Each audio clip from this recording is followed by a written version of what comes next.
bienvenue à l'Église baptiste centrale de la Rive-Sud. Donc, troisième d'une série qui s'appelle « Croire et suivre ».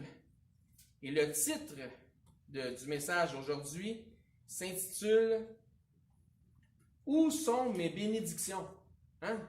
Où mes bénédictions? Il y a 2 semaines, on a commencé une étude de Jean 6, donc Jean chapitre 6. La première semaine, nous avons vu la foule et la multiplication des pains et des poissons, le plus grand pique-nique biblique. La semaine passée, nous avons débuté sur le même aspect, mais dans un message un peu plus long.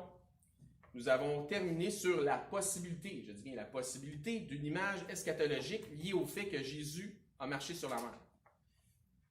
Donc, continuons dans cette étude. Nous avons terminé au verset 21 la semaine passée, où lorsque les disciples sont au milieu de la mer, qui est en fait comme un grand lac, qui est la mer de Galilée.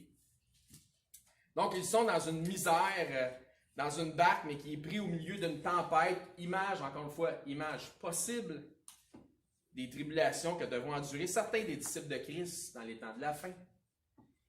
Pour remettre en contexte, Jésus arrive, donc lui, calmement, marchant sur les eaux, à la rencontre de ses disciples, un peu à l'image de son retour dans les nuées. Donc, encore une fois, une image possible de son retour dans les nuées. Ils sont donc dans les tribulations, dans la tempête, au milieu de cette mer. Et lorsque Christ met le pied dans la barque, non seulement tout se calme, mais aussitôt, ils arrivent à destination, ce qui est aussi l'image possible. Je ne dis pas que c'est déterminé, mais c'est possible de l'enlèvement des derniers croyants lorsque ça nous dit que tout va arriver dans un clin d'œil d'une façon instantanée. Cette perspective est marginale. Ça ne s'accorde pas nécessairement avec la rectitude collégiale théologique, puis ce n'est probablement pas en ligne avec ce que beaucoup ont appris, mais sachez qu'il n'y a pas plus controversé que les enseignements eschatologiques. Puis je l'ai déjà dit, c'est un peu comme la sauce à spaghetti. Tout le monde a sa petite recette, puis tout le monde arrive avec ses petites différences. Je pense que Dieu a fait exprès pour entourer ça de quelques mystères pour que finalement on continue à se poser des questions jusqu'à temps que ça arrive. De toute façon, la Bible nous permet d'avoir des perspectives différentes, c'est clair dans les Écritures. Les 4 évangiles nous démontrent 4 frères en Christ, donc 2 apôtres, 2 disciples qui racontent la même histoire, mais avec des perspectives différentes. Mais, donc, vous êtes dans votre droit absolu d'avoir une vision des choses complètement différente de la mienne sur le sujet. Encore une fois, je mets la table pour que c'est correct, il n'y a pas de problème avec ça. Mais, ça, c'est votre droit absolu d'avoir une vision différente de la mienne. C'est correct, il n'y a pas de problème. Mais vous n'avez aucune permission, selon la volonté de Dieu, de créer un contentieux avec ça, puis d'être animé d'un esprit de division à cause de ça. Ça, Dieu ne vous le permet pas. Moi-même, je n'en fais pas une doctrine. Qu'est-ce qui se passe-t-il dans la suite? Donc, on va repartir à partir du verset 21, Jean 6, 21. Mais avant, j'ai demandé à Bélisaire s'il veut ouvrir le culte de façon officielle en prière, s'il vous plaît.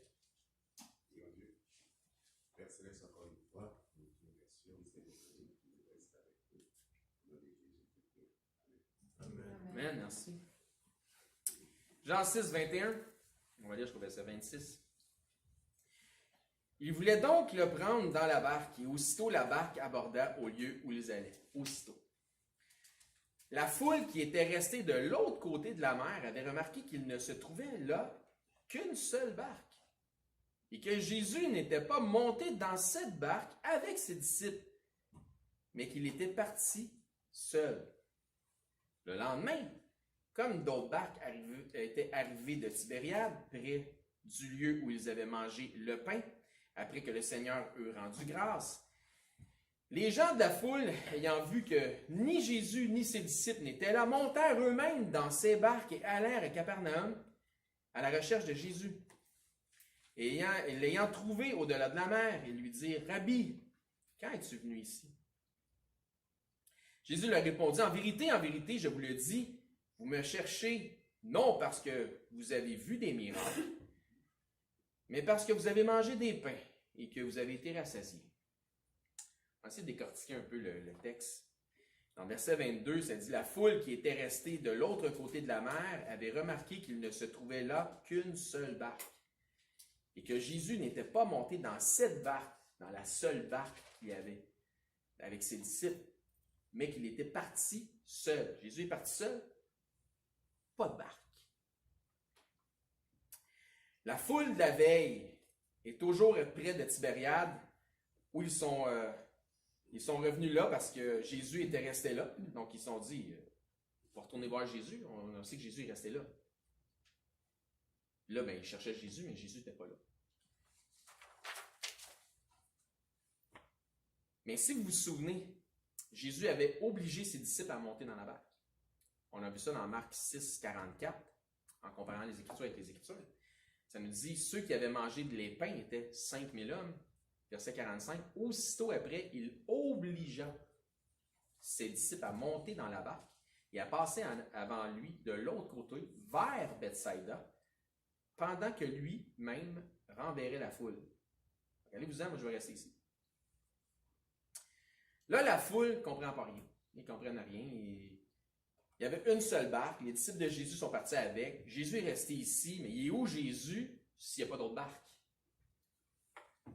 Il n'est quand même pas parti de trouver ses disciples en nage. Là. Non, il a pris une marche. Ce qui est certain, c'est que le mystère plane, puisque les autres ils ont dit à Jésus, « Rabbi, quand es-tu venu ici? » Ils se posaient des questions, on ne comprenait pas. Finalement, ils trouvent des barques, puis ils s'embarquent vers Capernaum. Dans Jean 6, 23, le lendemain, comme d'autres barques étaient arrivées de Tibériade, près du lieu où ils avaient mangé le pain, après que le Seigneur leur rendit grâce, les gens de la foule, ayant vu que ni Jésus ni ses disciples n'étaient là, montèrent eux-mêmes dans ces barques et allaient à Capernaum à la recherche de Jésus.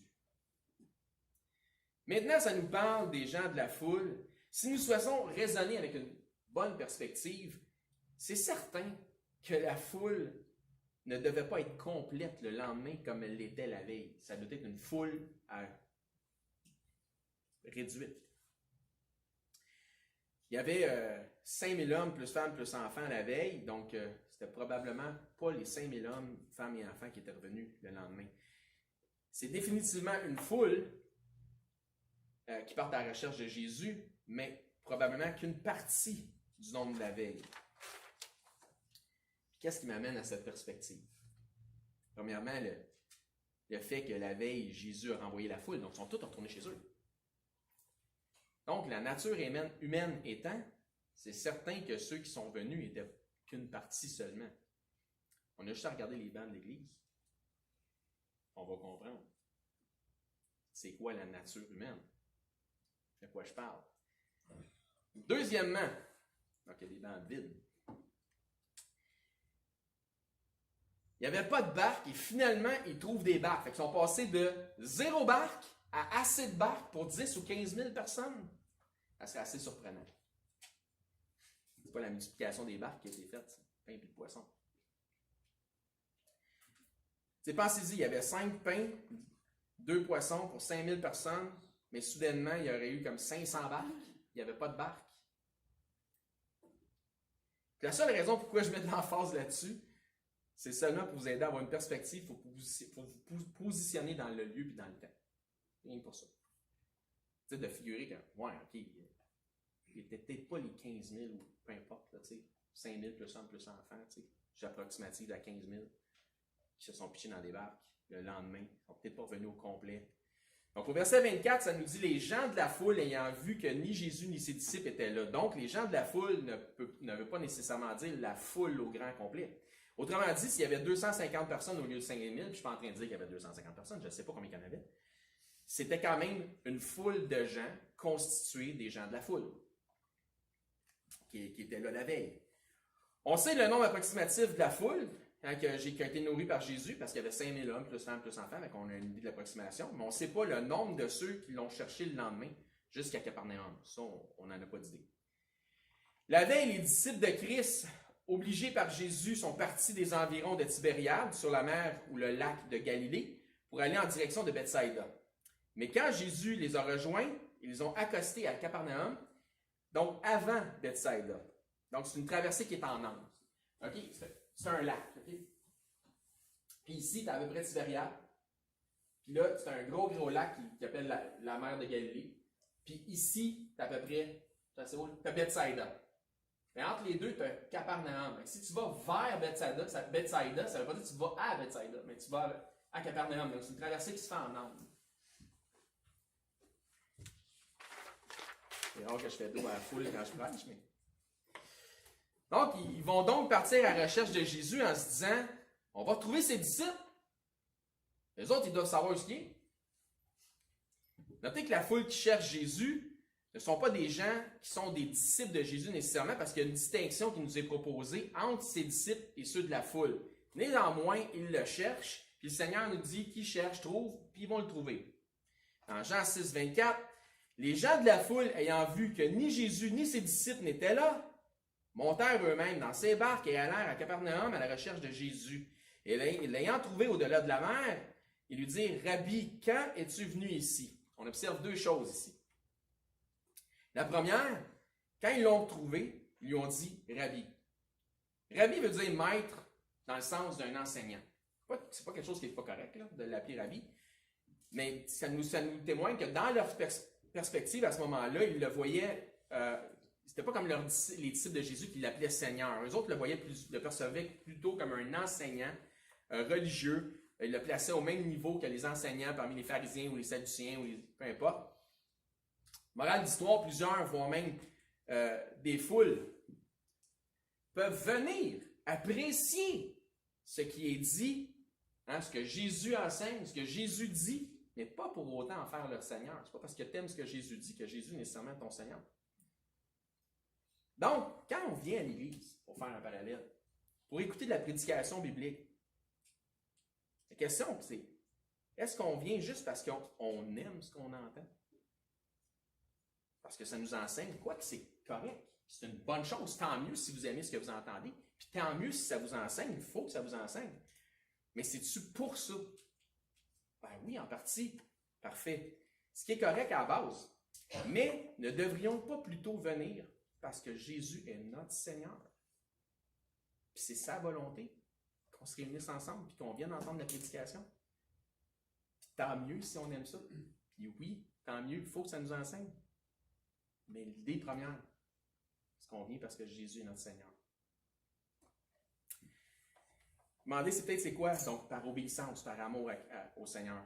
Donc, si vous demandez c'est quoi la différence, pourtant le contexte nous suggère une petite différence. Si la différence, c'est que même si ça ne fait pas ton affaire, des fois, ce que tu entends, parce que ça t'écorche la conscience, parce que ça te ramène dans tes péchés, ou ça fait face à tes péchés, ou ça te met à faire. Il faut que tu fasses face à tes péchés parce que tu entends la prédication, ou même que ça défie certaines de tes perceptions, etc. Si Jésus est Seigneur, l'écouteras-tu au point de t'humilier si besoin est devant lui?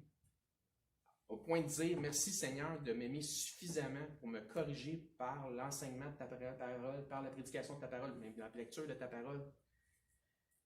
Proverbe 12:1. Celui qui aime la correction aime la science. Celui qui hait la réprimande est stupide. Proverbe 15, 31, 32. L'oreille attentive aux réprimandes qui mènent à la vie fait son séjour au milieu des sages. Celui qui rejette la correction méprise son âme, mais celui qui écoute la réprimande acquiert de l'intelligence. Proverbe 3, 11. Mon fils, ne méprise pas la correction de l'Éternel et ne t'effraie point de ses châtiments, car l'Éternel châtie celui qu'il aime comme un père l'enfant qu'il chérit. Hébreux 12, 5 reprend ce passage-là, ça reprend le passage, ça dit « Et vous avez oublié l'exhortation qui vous est adressée comme à des fils. Mon fils, ne méprise pas le châtiment du Seigneur. » Le gars qui a écrit Hébreux, là, savait bien qu'en s'adressant à ce monde-là, ça se pourrait qu'il n'aime pas ce qu'il était pour entendre. Fait qu'il leur dit, avez-vous oublié l'exhortation qui vous est adressée comme à des fils? Mais ne méprise pas le châtiment du Seigneur, ne perds pas courage lorsqu'il te reprend, car le Seigneur châtie celui qui aime, qu'il aime, et il frappe de la verge tous ceux qu'il reconnaît pour ses fils. Supporter le châtiment, c'est comme des fils que Dieu vous traite, car quel est le fils qu'un père ne châtie pas? Mais si vous êtes exempt du châtiment auquel tous ceux qui ont cru en Christ ont part, vous êtes donc un enfant légitime et non un fils. Traduction littérale, un bâtard. Donc, il est donc possible que parfois la prédication soit plus difficile à supporter. C'est comme si ça nous fouette, ça nous fait mal un peu. Puis la question est, un peu comme ils viennent de le dire dans Hébreu, puis si tu lis Hébreu, il y a des choses qui sont dures là-dedans pour ceux qui lisent la lettre à qui c'est adressé. Il leur dit, vous êtes des enfants dans la foi, dans la doctrine. Il leur dit des affaires assez difficiles. La question est, êtes-vous en mesure, si c'est le cas, quand la prédication est un peu plus solide, de comprendre que le Saint-Esprit de Dieu cherche peut-être à vous atteindre, voire peut-être même vous éprouver, parce que Dieu vous aime. Oh, c'est l'amour de Dieu que je suis en train de recevoir. Puis je suis en train de me frustrer avec ça. C'est parce que Dieu t'aime. Parce que Dieu vous aime et qu'il vous considère comme son enfant, c'est une bonne chose. Il vous châtie ou il vous éprouve pour votre bien, par amour pour vous. Ésaïe 45, 9. Malheur à qui conteste avec son Créateur. Vase parmi des vases de terre, l'argile dit-elle à celui qui l'a façonné, que fais-tu? Et ton œuvre n'a point de main. Repris par Paul dans Romains 9, 20. Il dit, ô homme, toi plutôt, qui es-tu pour contester avec Dieu? Le vase d'argile, dira-t-il à celui qui l'a formé. Pourquoi m'as-tu fait ainsi? Autrement dit, la parole nous enseigne dans Éphésiens 4 que Dieu a fait des dons aux hommes. Puis ensuite, il nous précise c'est quoi les dons, puis à quoi il fait référence. Puis il nous dit dans Éphésiens 4, 11, les dons qu'il a faits, c'est-à-dire il a donné les uns comme apôtres, les autres comme prophètes, les autres comme évangélistes, les autres comme pasteurs et docteurs ou enseignants. Pourquoi? Pour le perfectionnement des saints en vue de l'œuvre du ministère de l'édification du corps de Christ. Jusqu'à ce que nous soyons tous parvenus à l'unité de la foi, de la connaissance du Fils de Dieu, à l'état d'homme fait, à la mesure et la stature parfaite de Christ, afin que nous ne soyons plus des enfants flottants et emportés à tout vent de doctrine, par la tromperie des hommes, par le ruse, par le moyen de séduction. Tu sais, il y a des études théologiques qui sont très séduisantes quand tu les regardes, parce qu'ils font beaucoup de sens. Mais si tu les compares juste à une saine doctrine, que je vais te dire qui est la simplicité de Christ, ça s'accorde. Il n'y a personne de méchant, je ne pense pas qu'il y a quelqu'un de méchant en arrière de ça, dans l'homme, parce qu'on ne se combat pas contre le sang et la chair. Mais un petit peu de levain peut le faire lever toute la pâte. Donc, afin que nous ne soyons plus des enfants, fait qu'il y a une période où on est enfant, mais il ne faut plus l'être, il faut passer à d'autres choses. Afin que nous ne soyons plus des enfants flottants et emportés à tout vent de doctrine. Donc, c'est important de savoir c'est quoi qui est correct, puis qu'est-ce qui ne l'est pas dans la doctrine. Donc, ça s'accorde avec la pensée de Christ, la simplicité de Christ. À tout vent de doctrine par la tromperie des hommes, par leur ruse, dans les moyens de séduction. On va prendre un verset là, puis tu vois, gars, ça va ensemble. Ça ne va pas nécessairement ensemble. Mais que professant la vérité dans la charité, c'est donc un point important. Pendant que tu es un enfant à Christ, puis tu es peut-être facilement offensable, comme un enfant, si la charité demeure, on va rester ensemble jusqu'à arriver à un moment donné à la connaissance du Fils de Dieu, à la stature parfaite de Christ. Mais professant la vérité dans la charité, nous croissons à tout égard en celui qui est le chef Christ. À force d'entendre la prédication de la vérité, on grandit ensemble. Donc, comment est-ce que le potier, Dieu, façonne-t-il son œuvre, en nous plutôt? Comment est-ce que celui-ci qui a formé un corps à Adam, quand c'est de la terre, hein, Adam veut dire de la terre, fait-il de nous des vases à honneur? Comment nous perfectionne-t-il? Éphésiens 4, 11. Il a donné les uns comme apôtres pour les autres comme prophètes, les autres comme évangélistes, les autres comme pasteurs et docteurs. Comment nous perfectionne-t-il? Pour le perfectionnement des saints. En vue de l'œuvre du ministère et de l'édification du corps de Christ. Moi, ma responsabilité ou la responsabilité des enseignants, c'est de bâtir sur le fondement qui est déjà établi, avec un bon enseignement biblique, selon une saine doctrine, selon la simplicité de Christ. Pas selon des affaires très, très complexes. Ça n'a pas nécessairement besoin d'être complexe. Des fois, plus c'est complexe, plus il y a de chances que ça soit à côté de la plaque. Dieu perfectionne ses saints par l'enseignement de sa parole, par l'intermédiaire de ministres qu'il a donnés ou qu'il leur a donnés à ses saints. Tout comme le potier façonne l'argile pour en faire un vase d'honneur. Mais quand le potier façonne son argile, il doit mettre parfois de la pression sur l'argile. Des fois, c'est l'application de cette pression-là qui transforme une motte d'argile informe en un vase d'honneur. Parfois de la pression, parfois de la douceur. Mais, dans Romains 9, 20, ça dit « Ô homme, qui es-tu pour contester avec Dieu le vase d'argile, dira-t-il à celui qui l'a formé? Pourquoi m'as-tu fait ainsi? » Qui sommes-nous pour dire à Dieu, pour qui tu te prennes me dire ça? Des fois, c'est l'attitude que certains croyants ont. Ils sont incapables de supporter ce que Dieu dit dans les Écritures. Qui sommes-nous pour dire à Dieu, mais pour qui tu te prennes me dire ça, toi, Dieu? Moi, je veux pas. Ça fait pas mon affaire. Qui sommes-nous pour dire à Dieu, ben, c'est pas comme ça que moi je veux être en tant que vase. C'est pas le genre de vie que Dieu a pour moi, que moi je veux pour moi. Dieu dit, mais je ne veux pas faire. Ou encore, Dieu dit, le prêcheur enseigne, ce que je sais qui vient des Écritures. Je sais que c'est biblique, je sais que la substance est là, mais moi, je veux mes droits. J'ai le droit de vivre de même, moi. Oui, tu as le droit. Tu peux faire tout ce que tu veux, mais ça ne veut pas dire que tout ce que tu veux faire va être édifiant. Puis tu as aussi le droit de te ramasser dans ce qui a été appelé le champ du potier ou le dépotoir du potier avec les autres vases brisés et inutiles.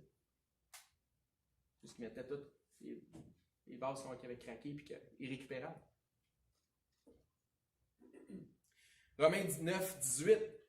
Ainsi, il fait miséricorde à qui il veut et il endurcit comme l'argile. Il peut s'endurcir, il peut devenir rigide.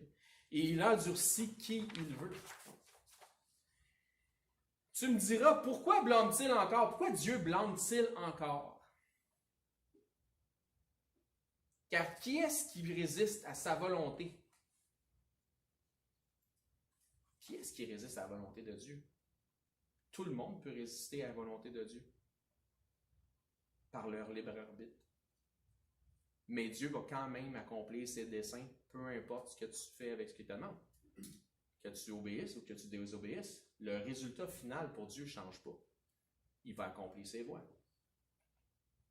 Ô homme, toi plutôt, qui es-tu pour contester avec Dieu avec ton fameux libre arbitre?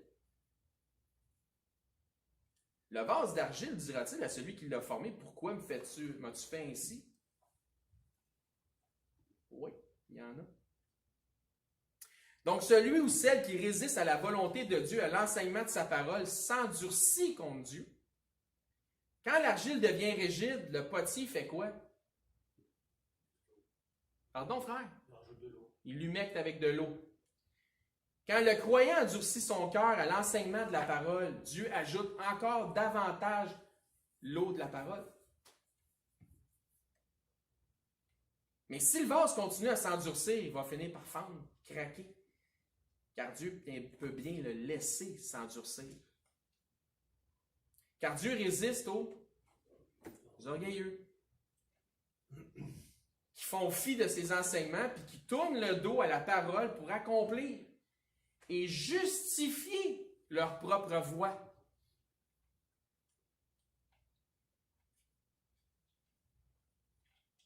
Qui tournent le dos à sa parole pour accomplir et justifier leur propre voie. Tu sais, là, je sais que Dieu dit, mais moi, je veux faire. Puis je le fais parce que j'ai une justification. Même si Dieu dit que. Tu peux faire ce que tu veux. Mais est-ce que tu n'es pas en train de contester avec Dieu, vase d'argile? Avec ton Créateur, avec ton potier? L'homme ne vivra pas de pain seulement. C'est bon aussi pour les femmes. Mais de toute parole qui sort de la bouche de Dieu, sauf si ça ne fait pas mon affaire. Si ça ne s'accorde pas avec le style de vie que j'ai choisi pour moi. Toute parole, sauf celles qui ne font pas mon affaire. Qui es-tu pour contester avec Dieu? Jean 6, 24, notre texte de départ. Les gens de la foule, ayant vu que ni Jésus ni ses disciples n'étaient là, montèrent eux-mêmes dans ces bacs et allèrent à Capernaum à la recherche de Jésus, et l'ayant trouvé au-delà de la mer, ils lui dirent: Rabbi, quand es-tu venu ici? Donc j'ai dit qu'on observait deux choses. Voici la deuxième. Ce n'était que la première.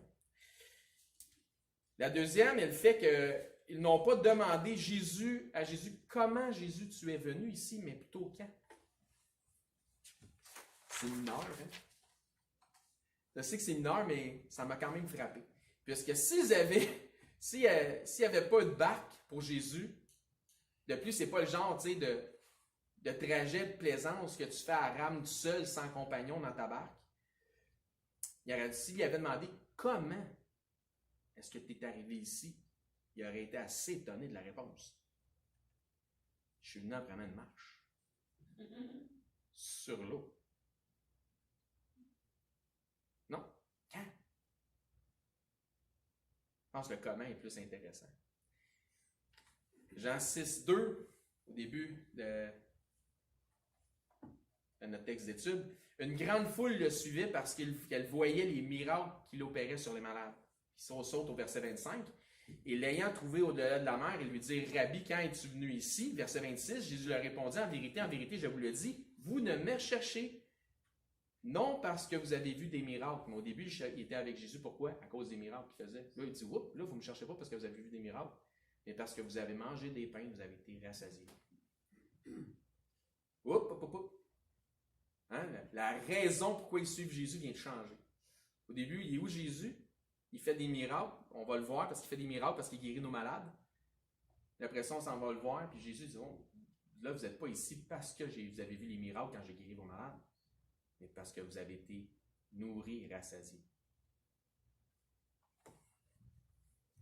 Au début, vous me suivez. J'ai accompli tout un miracle en nourrissant 5000 hommes, plus les femmes, plus les enfants, à partir de 5 pains et 2 poissons. Mais là, c'est comme vous dites, nous ne sommes plus dans l'émerveillement des miracles que Dieu a déjà fait dans nos vies. Là, on est passé à autre chose, ça c'est oublié. Là. Mais où sont donc mes bénédictions? Le titre du message, c'est: où sont mes bénédictions? On va suivre Jésus avec l'objectif d'être rassasié. Sinon, ça sert à quoi de suivre Jésus? Ça sert à quoi de croire en Dieu, de suivre Jésus si je n'ai pas une vie bénie? Le chrétien va venir à Christ pour le miracle de la vie éternelle, du salut en Jésus-Christ, mais certains vont éventuellement changer de cap, comme on voit la foule qui vient de changer de cap. Dans leur esprit, en se disant: maintenant que je suis sauvé, là, maintenant que le miracle du salut a été fait, maintenant que je suis l'enfant du grand roi, puis que donc je suis prince, ben sont où mes bénédictions et où ma vie d'aisance?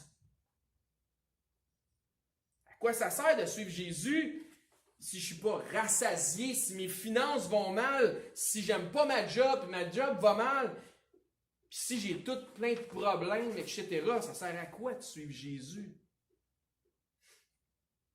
Il n'y a pas de promesse de vie facile en Jésus. Venir à Christ, peut-être que ça ne rendra pas ta vie plus facile, mais ça devrait en un sens. Mais ça nous dit plutôt que même tous ceux qui vont vouloir vivre pieusement vont être persécutés. Ceux qui veulent vivre pieusement en Christ vont être persécutés.